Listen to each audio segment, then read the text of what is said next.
जय श्रीमन्नारायण।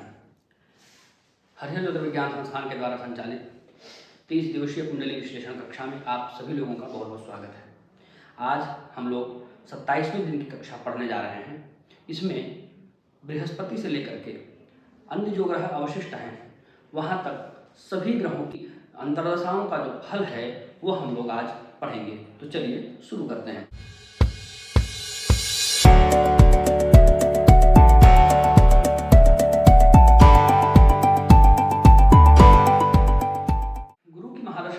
अंतर्दशा जब चल रही होती है तो व्यक्ति को राजा से लगाव होता है, मतलब बड़े बड़े लोगों से उसका संपर्क बढ़ता है, उसके मन में उत्साह होता है और सभी कार्यों में उसको सफलता मिलती है तथा विद्या और ज्ञान की प्राप्ति होती है।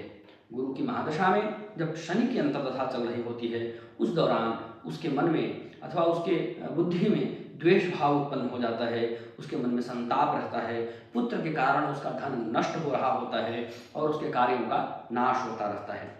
गुरु की महादशा के दौरान जब बुध की अंतर्दशा आ जाती है तब उसको वैश्य वर्गों से धन की प्राप्ति होने लगती है। बुध जो है वैश्य वर्गों का कारक ग्रह माना जाता है, तो वैश्य वर्गों से धन की प्राप्ति होने लगती है, राजा से उसकी प्रीति होती है, सुख प्राप्ति होती है और वह उसके सत्कर्मों की सिद्धि होने लग जाती है। मतलब जो जो अच्छे कार्य अथवा धार्मिक कार्य अथवा सत्कर्म वह प्लान कर रहा होता है वो सभी सक्सेसफुल होने लग जाते हैं। केतु की जब अंतर्दशा बृहस्पति के अंदर आती है तब अनेक प्रकार के रत्न और आभूषणों की प्राप्ति होती है, तीर्थ यात्रा होता है और धन की प्राप्ति होती है, गुरु तथा राजा के द्वारा आय भी होती है, लेकिन कभी कदाचित यात्रा के दौरान कुछ धन नष्ट हो जाना या चोरी हो जाना इत्यादि का भय भी लगा रहता है। गुरु के महादशा के दौरान जब शुक्र की अंतर्दशा आती है तब अनेक प्रकार के वाहन इत्यादि की प्राप्ति होती है, छत्र चामर इत्यादि बड़े वैभवों की प्राप्ति होती है, पत्नी को रोग होता है, साथ ही जन विरोध का सामना भी उस व्यक्ति को करना पड़ता है। यदि कोई बहुत बड़ा नेता मंत्री नहीं है तो परिवार के लोग ही उसके जन हो गए और वही उसका विरोध कर रहे होते हैं। यदि वो कहीं पर किसी कंपनी में यदि काम कर रहा होता है तो उसके जो कलीग्स हैं, साथ में काम करने वाले लोग हैं, सहकर्मी लोग हैं, वो उसका विरोध करने लग जाते हैं। गुरु और शुक्र की महादशा के दौरान यदि ये दोनों ग्रह समसप्तक हो जाएं तो भी बड़ी विचित्र स्थिति उत्पन्न हो जाती है। ऐसे व्यक्ति के ऊपर किसी अन्य व्यक्ति के द्वारा हमला भी हो जाता है, ऐसा भी देखने को मिलता है। इनकी समसप्तक स्थिति अच्छी नहीं होती है और शुक्र में गुरु के दौरान या गुरु में शुक्र के दौरान कलह विवाद ये सब कुछ स्थितियां जो है कुछ न कुछ उत्पन्न होती रहती है। हालांकि यह दशा बहुत बढ़िया मानी जाती है और इस दौरान कई प्रकार के शुभ फल भी जातकों को निश्चित रूप से मिलते ही हैं। गुरु की महादशा के दौरान यदि सूर्य की अंतर्दशा आ जाती है तो उसके शत्रुओं का नाश होता है, उसको जीत मिलती है, अनेक प्रकार के सुख मिलते हैं, उसके मन में हर समय उत्साह बना रहता है, धन की प्राप्ति होती है, बड़े बड़े सम्मान उसको मिलते हैं और अनेक प्रकार के वैभव की प्राप्ति तथा आरोग्य का लाभ भी उसको होता है। यदि वो किसी बीमारी से पीड़ित चल रहा होता है तो उसकी बीमारी की कोई अच्छी या उचित चिकित्सा हो जाती है जिसके कारण उसको अपनी बीमारी से छुटकारा मिल जाता है। ऐसा भी इस दौरान सूर्य की अंतर्दशा के दौरान देखने को मिलता है। चंद्रमा की यदि अंतर्दशा बृहस्पति के अंदर आती है तो उस दौरान उसको पत्नी से कुछ विशेष सपोर्ट मिलता है। साथ में यदि उसके सहकर्मी स्त्री सहकर्मी यदि उसके ऑफिस में या कार्य क्षेत्र में काम कर रही होती हैं तो उनका सपोर्ट और सहयोग भी उसको प्राप्त होने लगता है, जिससे उसका उत्साह जो है और ज़्यादा बढ़ता है, उसके ऐश्वर्य की वृद्धि होती है, उसको श्रेष्ठ लोगों से उसका संपर्क जो है बढ़ता है, उसको सुख की प्राप्ति होती है, दिव्य वस्त्र एवं आभूषणों की प्राप्ति भी वह व्यक्ति कर पाता है। गुरु की महादशा के दौरान यदि मंगल की अंतर्दशा आ जाए तो व्यक्ति के कर्म का नाश हो जाता है, भाग दौड़ बढ़ जाता है, उसको बारंबार बुखार होने लग जाता है और कभी कभी ऐसा वो कंप्लेन करता है कि अंदर अंदर से उसको थोड़े थोड़े बुखार है, मतलब उसके शरीर का तापमान थोड़ा बढ़ा हुआ रहता है और अनेक प्रकार के भय उसको सताते रहते हैं, उसका धन नाश होता रहता है और मंगल ज़्यादा ही खराब हो तो व्यक्ति एकदम ही उत्साहहीन हो जाता है। यदि गुरु की महादशा के दौरान राहु की अंतर्दशा यदि आ जाए तो उस समय अनेक प्रकार के क्लेश उत्पन्न होते हैं, सब प्रकार के उपद्रव होने लग जाते हैं, तो भय रोग धननाश इत्यादि फल उसको मिलने लग जाता है। अब इसमें दो महत्वपूर्ण सूत्र हैं, वह भी मैं आपको बता रहा हूँ। यदि बृहस्पति लग्न कुंडली में उच्च राशि का हो और नवांश कुंडली में यदि नीच राशि में चला जाए तब ऐसे बृहस्पति की दशा में चोर और शत्रुओं के द्वारा भय होता है, स्त्री पुत्र इत्यादि के द्वारा द्वेष होता है तथा मान प्रतिष्ठा में कमी आ जाती है। लेकिन लग्न कुंडली में कोई ग्रह नीच का हो और नवांश कुंडली में जाकर के वह उच्च का हो जाए तो बड़े राजा महाराजा की प्रसन्नता उसको प्राप्त होती है, उसको सुख मिलता है, विद्या की प्राप्ति होती है, यश और धन की प्राप्ति होती है, वैभव की प्राप्ति होती है, साथ ही वह देशाधिपति भी बन सकता है। मतलब किसी बड़े एरिया का स्वामित्व उसके अंडर में आ सकता है या कोई बहुत बड़ी प्रॉपर्टी ले सकता है इत्यादि फल देखने को बृहस्पति की दशा काल में मिलेंगे। अब शनि की महादशा की हम लोग बात कर लेते हैं। शनि की महादशा में यदि शनि की ही अंतर्दशा आ जाए तो अनेक प्रकार के दुखों की प्राप्ति होती है, व्याधियों से उत्पीड़न होता है, अभिमान व ईर्ष्या के कारण शोक, संताप तथा राजा और चोरों के द्वारा धन धान्य का हरण होता है, जन विरोध का सामना करना पड़ता है, राजा का कोप भाजन बनना पड़ता है, नौकरों के द्वारा नौकरों की प्राप्ति होती है तथा वृद्धा स्त्री की प्राप्ति होती है, पशुगण तथा विष का भय उसको बना रहता है, कोई जीव जंतु पशु पक्षी उसके ऊपर हमला कर दे, है ना, इस तरह की चीज़ें बनी रहती है, उसके ऊपर कोई विष प्रयोग कर दे उसके खाने इत्यादि में, अथवा कोई स्लो पॉइजन देने लग जाए, अथवा उसको कुछ संक्रमण हो जाए, अथवा कोई जहरीला जीव जंतु उसको डंक मार ले या काट ले, इस प्रकार की चीज़ें भी शनि की महादशा में शनि की अंतर्दशा के दौरान देखने को मिलते हैं। वह केवल अकेले स्वयं ही परेशान नहीं होता अपितु उसके पुत्र और उसकी पत्नी भी परेशान इस दौरान रहती है। उस व्यक्ति को ज्वर की पीड़ा, ज्वर मतलब बुखार, ज्वर की पीड़ा अथवा वात और कफ की पीड़ा भी हो सकती है। साथ ही उसको शरीर में दर्द रहा करता है। वह दर्द किसी एक अंग में भी हो सकता है अथवा सभी अंगों में भी, पूरे शरीर में भी दर्द, या किसी एक पार्ट में पेट में दर्द हो रहा है लगातार, या कमर में दर्द हो रहा है लगातार, अथवा पैरों में दर्द हो रहा है लगातार, ऐसा देखने को मिलता है। ज़्यादातर पैरों में दर्द की शिकायत विशेष रूप से व्यक्ति करता है शनि के दशा के दौरान। तो शनि की महादशा के दौरान जब बुध की अंतर्दशा आती है तो अनेक प्रकार के सुख और धन तथा यश की वृद्धि होने लगती है। वह व्यक्ति सत्कर्म करता है, उसके संपदा की वृद्धि होती है और कृषि वाणिज्य इत्यादि से उसको लाभ प्राप्त होता है। शनि की महादशा के दौरान केतु की अंतर्दशा यदि हो जाए तो वात और पित्त से संबंधित रोग उसको होते हैं, दुर्जनों से कलह होता है, उसको खराब स्वप्न आने लगता है तथा भय प्राप्त होता है। शनि की महादशा में शुक्र की अंतर्दशा के दौरान उसको बंधुजनों से प्रेम होने लग जाता है, लोगों में उसकी साख बढ़ने लग जाती है, उसकी फैन फॉलोइंग जो है बढ़ जाती है, पत्नी व धन की प्राप्ति होती है। यदि शादी नहीं हुई हो तो विवाह हो जाता है, और नहीं तो फिर शुक्र में यदि थोड़ी भी विकृति है तो अनावश्यक इधर उधर प्रेम प्रसंग उसके चलने लग जाते हैं, कृषि इत्यादि के द्वारा उसको सुख प्राप्त होता है। शनि की महादशा में यदि सूर्य की अंतर्दशा आ जाए तो उस दौरान स्त्री पुत्र इत्यादि का नाश होता है, राजा एवं चोर आदि से पीड़ा होती है तथा मन में भय व्याप्त होता है। शनि की महादशा में यदि चंद्रमा की अंतर्दशा आ जाए तो गुरु तथा स्त्री की मृत्यु संभावित हो जाती है, उस व्यक्ति को दुख प्राप्त होने लग जाता है, उसके बंधु अपने जो सगे संबंधी बंधु बांधव होते हैं उनसे कलह होना प्रारंभ हो जाता है। अनेक प्रकार से धन की प्राप्ति तो होती है, लेकिन इन सभी चीज़ों के साथ साथ वो वात रोग से भी उस दौरान पीड़ित रहता है। यदि शनि की महादशा के दौरान मंगल की अंतर्दशा आ जाती है तो उसका डिमोशन हो सकता है, पदच्युति हो सकती है अथवा स्थानच्युति हो सकती है, उसको एक जगह छोड़ करके किसी दूसरे जगह पर जाना पड़ सकता है, किसी गंभीर रोग से वह ग्रस्त हो सकता है, अनेक प्रकार के मानसिक कष्ट उसको प्राप्त होते हैं और उसको अपने भाइयों से तथा अपने मित्रों से अनेक प्रकार के वाद विवाद तथा पीड़ा का सामना करना पड़ता है। शनि की महादशा के दौरान यदि राहु की अंतर्दशा आ जाए तो उसके सारे शरीर में रोग होते हैं, संताप होता है, चोर के द्वारा, शत्रु के द्वारा, राजा के द्वारा पीड़ा प्राप्त होती है और उसका धन नष्ट होता रहता है। शनि की महादशा के दौरान यदि गुरु की अंतर्दशा आ जाए तो उसकी भक्ति देवताओं के प्रति और ब्राह्मणों के प्रति विशेष रूप से बढ़ जाती है, राजाओं से उसका लगाव बढ़ने लग जाता है, वह अनेक प्रकार का सुख प्राप्त करने लग जाता है। और यदि इसमें थोड़ी सी स्थिति ठीक रहती है तो पिछली अंतर्दशा में उसकी अवनति हुई थी, इस दशा में उसका प्रमोशन हो जाता है, अथवा किसी दूसरे स्थान में यदि चला गया है तो वापस अपने स्थान में भी आ सकता है। अब कुछ दो विशेष सूत्र शनि की महादशा से संबंधित यहाँ पर बता रहा हूँ। यदि लग्न कुंडली में शनि उच्च राशि में हो लेकिन नवांश कुंडली में यदि नीच राशि में हो तो भी अपनी दशा में सुख ही करता है, ये शनि की विशेषता है।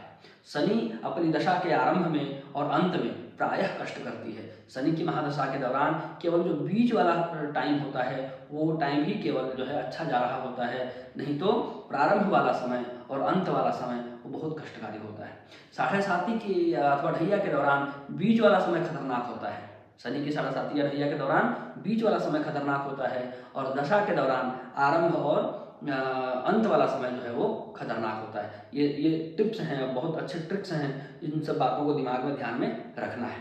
शनि यदि लग्न कुंडली में नीच राशि में हो लेकिन नवांश कुंडली में उच्च राशि का हो तो अपनी दशा में के अंत में सुख प्रदान करने लग जाता है। दशा के आरंभ में उस व्यक्ति को शत्रुओं का भय रहता है, चोर का भय रहता है, दुख होता है और वह शनि उस जातक को विदेश भ्रमण भी कराता है। अब हम लोग बुध की महादशा की चर्चा कर लेते हैं। बुध की महादशा के दौरान बुध की ही यदि अंतर्दशा आ जाए तो विचित्र मतलब मन को प्रसन्न करने वाले घर की प्राप्ति होती है। बड़ा सुंदर सुंदर घर में डिजाइन बना हुआ होता है, पेंटिंग्स बने हुए होते हैं, कुछ कुछ जगहों पर विशेष चित्र इत्यादि लगे हुए होते हैं, घर का डिजाइन भी एकदम यूनिक सा दिखाई पड़ता है। तो ऐसा घर उसको मिल जाता है। बुध की महादशा में यदि बुध की ही अंतर्दशा आ जाए तो उस व्यक्ति को धन लाभ होने लग जाता है। जो बड़े लोग हैं वो अनायास ही उस पर प्रसन्न रहने लग जाते हैं। उसको अनेक प्रकार के सुख और सभी कार्यों में सफलता प्राप्त होने लग जाती है, लेकिन बशर्ते कि बुध अस्त न हो और अच्छे भावों का स्वामी हो। बुध की महादशा में केतु की अंतर्दशा यदि चल रही हो तो उसको अपने बंधु बांधवों से पीड़ा होती है, मन में संताप होता है और सुख की हानि होती है तथा कार्यों का भी नाश होने लग जाता है। बुध की महादशा के दौरान शुक्र की जब अंतर्दशा आती है तो उसको गुरु, देवता, अग्नि तथा ब्राह्मणों के लिए दान करने की प्रवृत्ति उसके मन में जो है जगने लग जाती है। उस धर्म के प्रति उसकी आसक्ति बढ़ जाती है, वह तप करने लग जाता है। विशेष रूप से कुछ जप इत्यादि दैनिक रूटीन में उसके बढ़ जाते हैं तथा धन, वस्त्र और आभूषण की प्राप्ति उस व्यक्ति को होने लग जाती है। बुध की महादशा के दौरान सूर्य की अंतर्दशा यदि आ जाए तो वस्त्र, आभूषण और धन की प्राप्ति होती है। बड़े लोगों से उसका लगाव बढ़ जाता है, महान सुख प्राप्त होता है और धर्म कथा श्रवण करने का लाभ भी उसको प्राप्त होता है। बुध की महादशा के दौरान यदि चंद्रमा की अंतर्दशा आ जाती है तो व्यक्ति को रोग होते हैं, शत्रुजनों से उसका कलह बढ़ जाता है, सभी प्रकार के कार्य का नाश और धन का नाश होने लग जाता है। साथ ही साथ उसके गाड़ी की दुर्घटना हो सकती है अथवा उसने घर में यदि कोई पशु पक्षी पाल कर रखा है तो उनको भी रोग हो सकते हैं। बुध की महादशा के दौरान यदि मंगल की अंतर्दशा चलने लग जाए तो रोग नाश होता है, शत्रुओं का नाश होता है, पुण्य का उदय होता है, कर्म फल की प्राप्ति होती है। कुछ ऐसा कर्म रह गया हो जिसका फल उसको न मिला हो तो इस दौरान मंगल की अंतर्दशा के दौरान उसको उन कर्मों का फल मिलने लग जाता है। उसके यश की वृद्धि होती है और बड़े बड़े लोगों से उसका संपर्क बढ़ जाता है, उसका नेटवर्क जो है वो बढ़ने लग जाता है। बुध की महादशा के दौरान राहु की अंतर्दशा जब आती है तब उसको अच्छे अच्छे लोगों से मित्रता होती है, बंधुओं का सहयोग मिलने लग जाता है, धन लाभ होता है, सुख की प्राप्ति होती है, विद्या की प्राप्ति होती है, आभूषणों की प्राप्ति होती है, पद की प्राप्ति होती है तथा बड़े लोगों के द्वारा मान सम्मान की प्राप्ति भी होती है। बुध की महादशा में यदि गुरु की अंतर्दशा आ जाए तो इष्ट बंधु और गुरु से वह व्यक्ति द्वेष करने लग जाता है, उसको धन लाभ होता है। पुत्र यदि नहीं हुआ है और पुत्र प्राप्ति का अवसर या समय या उम्र चल रहा है तो पुत्र की प्राप्ति उस दौरान हो सकती है।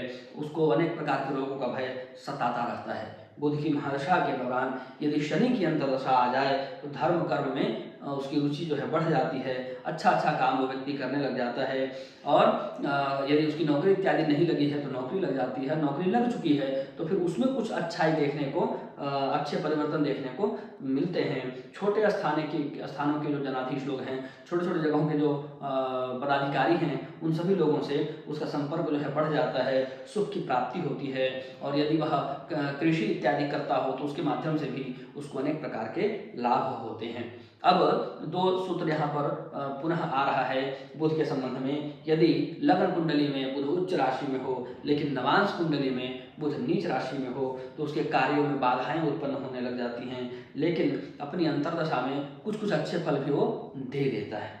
बुध यदि नीच राशि में हो लग्न कुंडली में और नवांश कुंडली में यदि वो उच्च राशि में हो तो दशा के प्रारंभ में सब प्रकार से उस व्यक्ति को निष्फल कर देता है, असफल कर देता है, लेकिन दशा के अंत में उतना ही ज़्यादा सुख भी वो प्रदान करता है।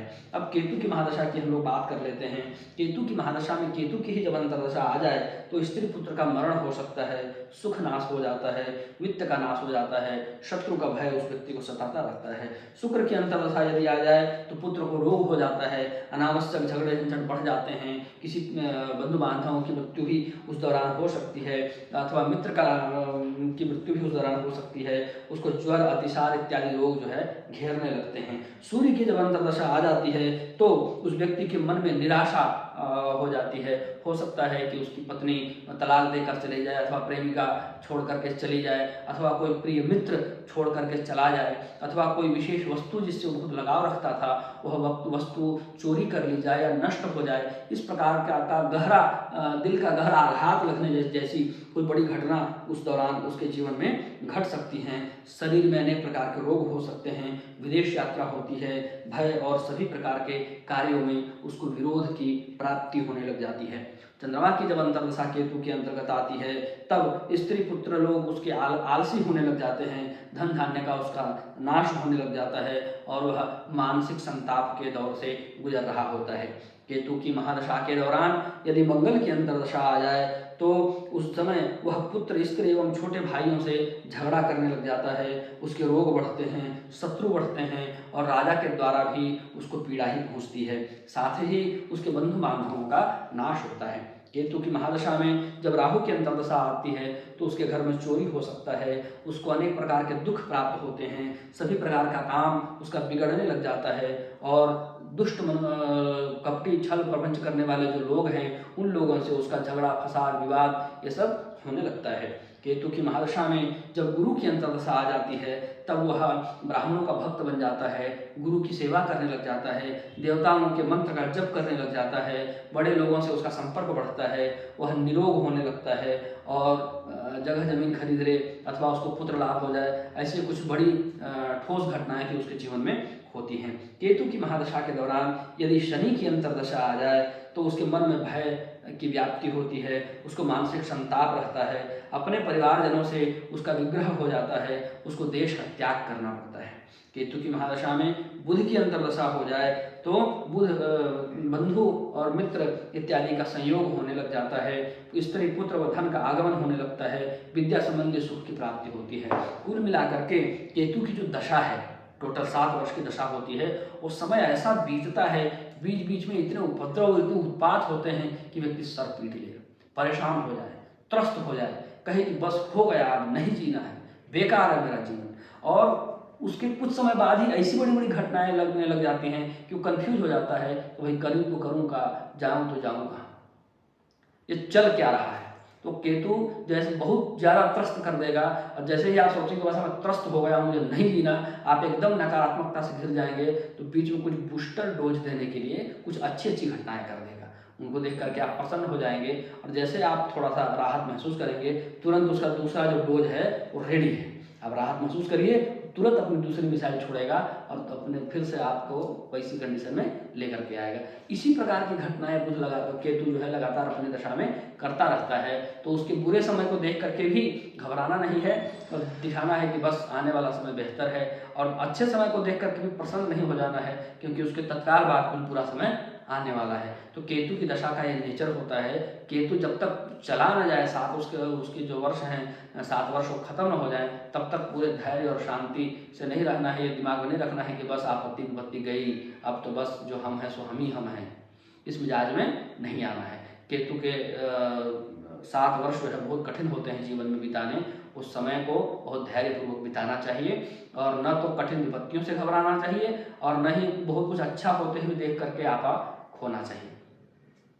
मतलब समत्व बुद्धि रखने से ठीक होता है। सुख दुखे समय कृत्वा, ये वाला फॉर्मूला उस समय अप्लाई करना चाहिए। अब हम लोग शुक्र की बात कर लेते हैं। शुक्र की महादशा जो है, शुक्र की जब महादशा आती है तो उस महादशा में सबसे पहली जो अंतर्दशा होगी वो शुक्र की आएगी। तो शुक्र की महादशा में शुक्र की अंतर्दशा के दौरान सैया का सुख मिलता है, स्त्री धन की प्राप्ति होती है, शादी नहीं हुआ होगा तो हो जाएगा, है ना, धन की प्राप्ति होगी, वस्त्र की प्राप्ति होगी और धर्म कार्य करने के जो है अवसर मिलते हैं, उनसे अनेक प्रकार के सुख की प्राप्ति होती है, उसके संपदा सफलता की वृद्धि होती है, उसके शत्रुओं का नाश होता है तथा उसको यश की प्राप्ति भी उसको होती है। जब सूर्य की अंतर्दशा शुक्र के अंदर आ जाए तो सिर में रोग होता है, नेत्रों में रोग होता है, कृषि, गौ और धन का नाश होने लग जाता है। वो कोई व्यापार कर रहा हो तो उसमें भी जो है उसको उसके व्यापार की हानि हो सकती है और उसको राजा के कोप का भाजन बनना पड़ता है।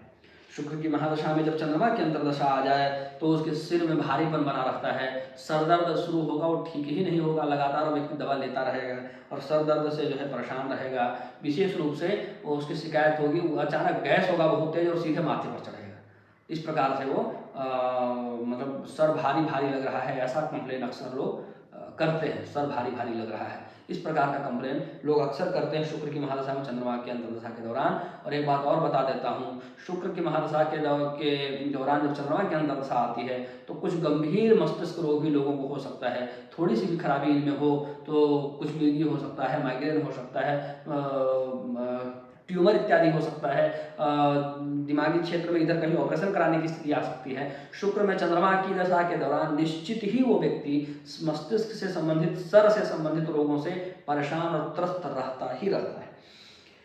उसको अनेक प्रकार के संताप होते हैं, वह काम चेष्टा करता है, शत्रुओं से पीड़ा प्राप्त करता है और बहुत कम सुख प्राप्त करता है। शुक्र की महादशा के दौरान जब मंगल की अंतर्दशा आ जाती है तो वह पित्त रोग से ग्रस्त होता है, रक्त विकार से ग्रस्त होता है, उसके नेत्र में रोग होने लगते हैं, उसके चित्त में उत्साह बढ़ जाता है, धन का आगमन होने लगता है, स्त्री का सुख भी मिलता है और भूमि का सुख भी मिलता है। शुक्र की महादशा में राहु की अंतर्दशा जब आ जाए तो नीले वस्तुओं की प्राप्ति होने लग जाती है, धन की प्राप्ति होने लग जाती है, बंधुओं से झगड़ा होता है, मित्रगणों से भी उसका झगड़ा होता है और अग्नि बाधा बनी रहती है। अग्नि बाधा मतलब जल जाने का डर, कुछ ऐसी घटना हो कि उसका कुछ महत्वपूर्ण वस्तु जो है जल करके नष्ट हो जाए अथवा उसके हाथ पैर जल जाए या कुछ ऐसे अटैक उसके अंदर हो जाए, बिजली गिरना इत्यादि भी जो होता है वो सब इसमें आ जाते हैं। शुक्र की महादशा में जब गुरु की अंतर्दशा चल रही होती है तब धन, वस्त्र, आभूषण इत्यादि की प्राप्ति होती है, धर्म का आचरण होता है, सुख की प्राप्ति होती है, स्त्री व पुत्र से कष्ट प्राप्त होता है और जीवन में विषमता प्राप्त होती है। शुक्र में गुरु अथवा गुरु शुक्र की का जो टाइमिंग है उसमें व्यक्ति अंतर्द्वंद्व में घिरा रहता है और कुछ बड़ा विश्वासघात भी इस दौरान उसको प्राप्त हो सकता है। शुक्र की महादशा में शनि की जब अंतर्दशा चलती है तो ये टाइमिंग बहुत ज़्यादा खराब होती है।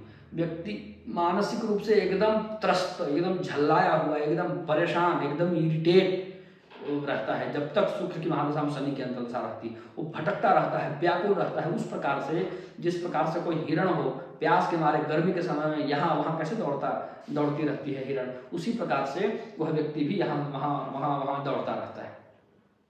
उसको कितना भी आप शांत करने का उपाय करेगा नहीं। ऐसा मैं अक्सर कई लोगों को अपने व्यक्तिगत डे टू डे प्रैक्टिस में ऐसा मैंने देखा है। मैं स्पष्ट बोल भी देता हूँ कि आप मेरे पास आए हैं पर मेरे पास क्या, आप ब्रह्मा जी के पास भी चले जाएं इस समय तो आपको संतुष्टि नहीं होगी।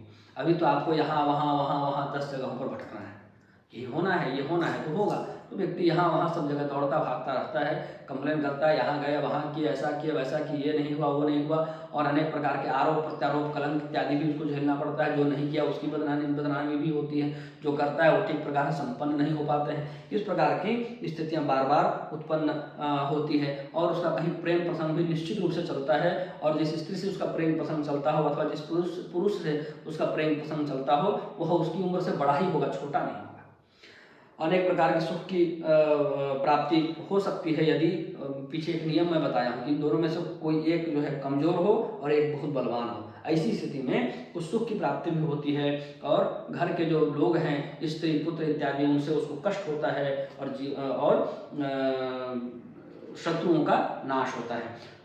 शुक्र महादशा में बुध की जब अंतर्दशा आ जाती है तो पुत्र का सुख होता है, मित्र का सुख होता है, धन की प्राप्ति होती है, जो बड़े लोग हैं, समृद्ध लोग हैं, उन लोगों से लगाव बढ़ता है, विशेष सुख मिलता है, आरोग्यता की प्राप्ति होती है। शुक्र की महादशा में केतु की अंतर्दशा के दौरान कलह, बंधु नाश, शत्रु पीड़ा, मन में भय और धन का नाश इत्यादि फल देखने को मिलते हैं। यदि लग्न कुंडली में शुक्र उच्च राशि में हो, जैसा इस कुंडली में देखिए शुक्र मीन राशि में बैठा है, उच्च राशि में बैठा है, लेकिन नवांश कुंडली में यदि यही शुक्र नीच राशि में चला जाए तो उसकी दशा और अंतर्दशा के दौरान धन हानि होता है, उसको पद त्याग करना पड़ जाता है। लेकिन इसकी उल्टी स्थिति यदि हो जाए, मतलब लग्न कुंडली में ही ग्रह नीच राशि में हो पर नवांश कुंडली में यदि उच्च राशि में है तो धन धान्य का लाभ प्राप्त करता है और उसके व्यापार की भी वृद्धि होती है।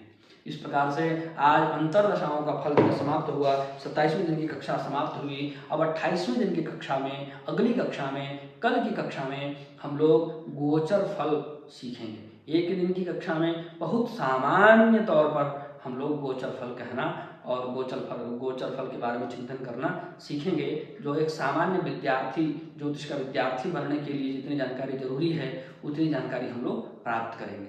गोचर विचार जिनको विस्तार से पढ़ना हो वो लोग फल दीपिका ग्रंथ में वर्णित गोचर प्रकरण को विशेष रूप से देखें। साथ ही अन्य भी ग्रंथ हैं गोचर से संबंधित, उनको भी पलटें। मुहूर्त चिंतामणि में भी थोड़ा बहुत कुछ दिया है, तो अन्य ग्रंथ भी हैं, उनको भी पलटें। जातक से संबंधित फल दीपिका में पर्याप्त चीज़ें दी हुई हैं, उसको आप लोग देख सकते हैं जो विशेष रूप से गोचर फल जानना चाहते हैं। कल की कक्षा में जो सामान्य फल है उनकी चर्चा तो हम लोग निश्चित ही करेंगे, जिससे गोचर से संबंधित आपको सामान्य जानकारी निश्चित ही प्राप्त हो जाएगी। करंट जो प्लैनेटरी पोजीशन होती है उसी को गोचर कहते हैं। कल ही हम लोग मिलते हैं और उस पर विस्तार से चर्चा करते हैं। यदि यह सीरीज आपको अच्छी लग रही हो तो इसको ज्योतिष के इच्छुक लोगों के साथ जरूर शेयर करें और ज्योतिष से संबंधित सही और शास्त्रीय ज्ञान के प्रचार प्रसार में अपनी भूमिका निभाएं। इसी के साथ इस वीडियो को यहाँ समाप्त करते हैं। तब तक के लिए जय श्री नारायण।